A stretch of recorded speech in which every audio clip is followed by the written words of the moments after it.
दोस्तों एपी सिंह से मेरी बात हो गई है। एपी सिंह ने मुझे बड़ा खुलासा कर दिया और आप यकीन कीजिए दोस्तों, जो एपी सिंह ने मुझे बताया है वो आप सुनकर हैरान हो जाएंगे, आप शॉक्ड हो जाएंगे।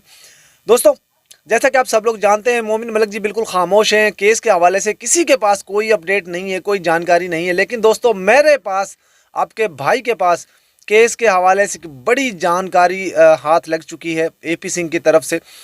और आप लोग जानते हैं कि एपी सिंह से मेरा मुस्तकिल रब्ता है, मैं बातचीत करता रहता हूं उससे।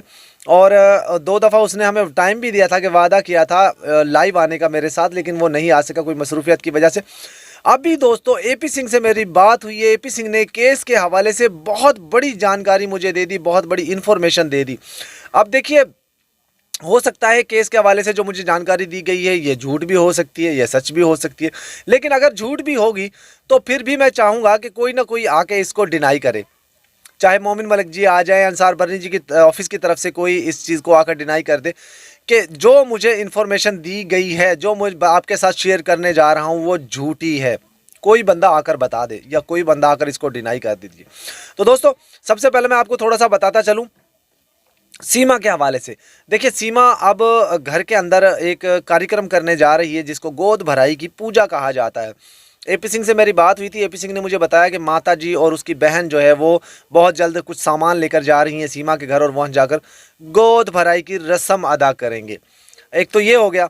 दूसरा, जो एपी सिंह की माँ है उसने ये कहा है एपी सिंह को कि बेटा कुछ भी हो जाए, कुछ भी हो जाए, सीमा का साथ तुमने नहीं छोड़ना।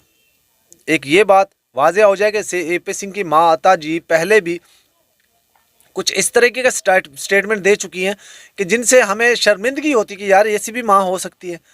कौन माँ है जो अपने बेटे को, अपनी बेटी को गलत पट्टी पढ़ाए, कौन गलत तरीके से उसको गाइड करे।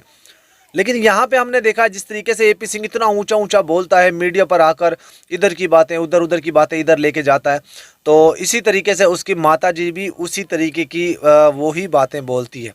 ज़ाहिरी बात है, बच्चों को जो सिखाया जाता है बचपन में वही चीज़ बच्चे बोलते हैं। और एपी सिंह को या हिंदुस्तान के उन लोगों को जो सीमा के चाटुकार हैं, जो जयचंद है, उन लोगों को उनके घर में परवरिश दी जाती है मुसलमानों के खिलाफ, इसीलिए वो इस तरह की बातें करते हैं, सीमा को सपोर्ट करते हैं।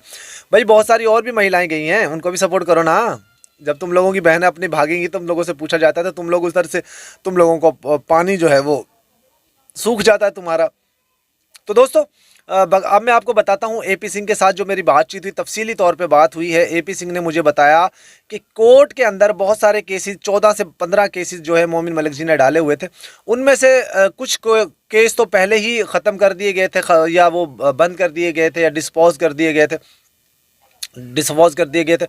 तो अब जो है वो कुछ केस और हैं जो बिल्कुल ख़त्म कर दिए गए, बंद कर दिए गए, जिनको क्लोज़ कर दिया गया, जिनकी फ़ाइलें बंद कर दी गई हैं। कुछ केस और भी हैं जो कोर्ट की तरफ से बंद कर दिए गए हैं। उनमें कुछ 4 केस तो एपी सिंह ने मुझे गिनवाए थे कि ये केस हैं जो बंद कर दिए गए हैं, जिनमें एक एपी सिंह के ऊपर पैसे 5 करोड़ का जो केस डाला गया था वो था, सीमा के ऊपर और सैचन के ऊपर, इन लोगों के ऊपर 5-5 करोड़ रुपए के हर्जाने के दावे थे वो भी केस बंद कर दिए गए हैं। फिर सीमा की, हैदर की तरफ से ये केस डाला गया था कि सीमा का जो हैदर है वो एक आतंकवादी है, दहशतगर्द है, वो देशद्रोही है और वो यहाँ आकर हमें नुकसान पहुँचाया जाएगा, ये भी बंद कर दिया गया है।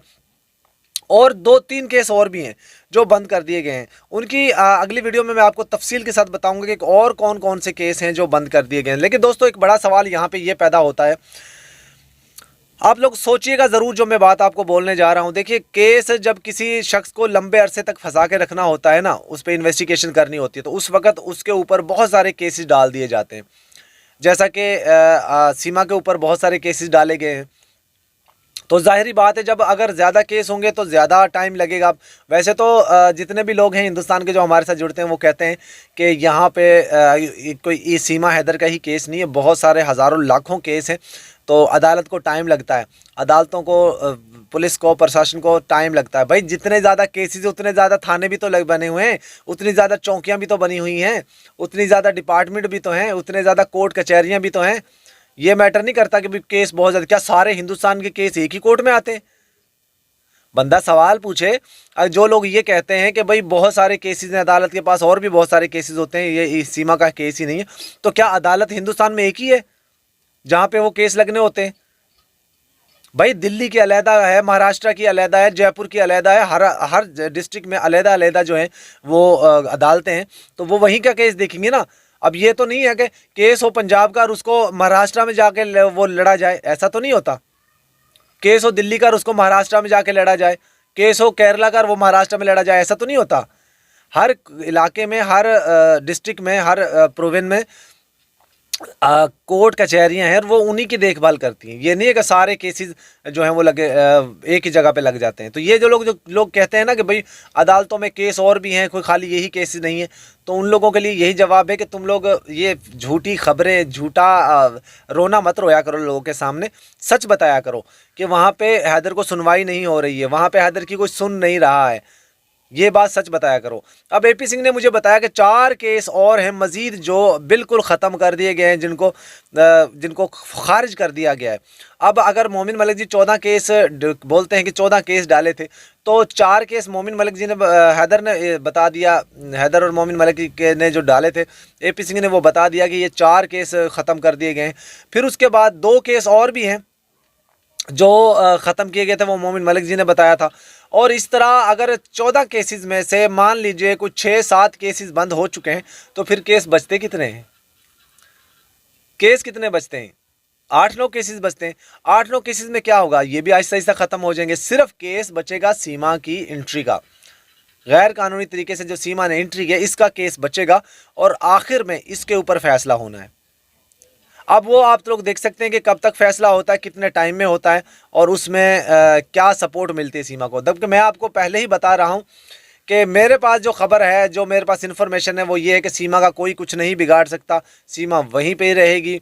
और फरवरी में मुझे उम्मीद है कि फरवरी के लास्ट में हैदर भाई को कुछ अच्छी अच्छी खबरें मिलना शुरू हो जाएं, चाहे वो वीज़े के हवाले से हो, चाहे वो बच्चों की डिपोर्टेशन के हवाले से हो, चाहे सीमा का जेल जाना हो या सीमा को डिपोर्ट करना हो, इस हवाले से शायद अच्छी खबरें मिल जाए। लेकिन दोस्तों ऑल ओवर अगर देखा जाए तो सीमा से जो बच्चा पैदा करने की कोशिश की जा रही है, सीमा उसमें कामयाब होती हुई नज़र आ रही है। और आगे सीमा को अब इस घर में से मूव होकर दूसरे घर में भी जाना है। इसको गाड़ी भी मिल चुकी है, अभी वो शो नहीं करवा रहे हैं, ये मुझे पता नहीं कि क्यों नहीं शो करवा रहे हैं। गाड़ी भी इनको मिल चुकी है, बाइक भी मिल चुकी है, मैंने आपको तमाम तर चीज़ें पहले ही बता दी थी। और सीमा के नाम से एक कमेटी बनी है रबूपुरा के नज़दीक, उसने कुछ फंड रेज़ करना शुरू कर दिया है। उसके बारे में भी मैं तफसील के साथ बताऊंगा कि सीमा के लिए किस तरह का फंड इकट्ठा किया जा रहा है, कौन कौन लोग हैं जो सीमा के लिए कमेटी बनाकर या टीम बनाकर फ़ंड रेजिंग कर रहे हैं और उनका मकसद क्या है। तो अगली वीडियो मेरी इसी पे होगी कि सीमा के लिए जिन लोगों ने फंडिंग शुरू कर दी है, उन लोगों के नाम कौन कौन हैं, क्या वो फंडिंग कर रहे हैं, क्या क्या चीज़ें वो सीमा के लिए कलेक्ट कर रहे हैं, उनका मकसद क्या है। तो अगली वीडियो बड़ी इंटरेस्टिंग होने वाली है। आज की वीडियो को यहीं पे एंड करते हैं। अल्लाह हाफिज़।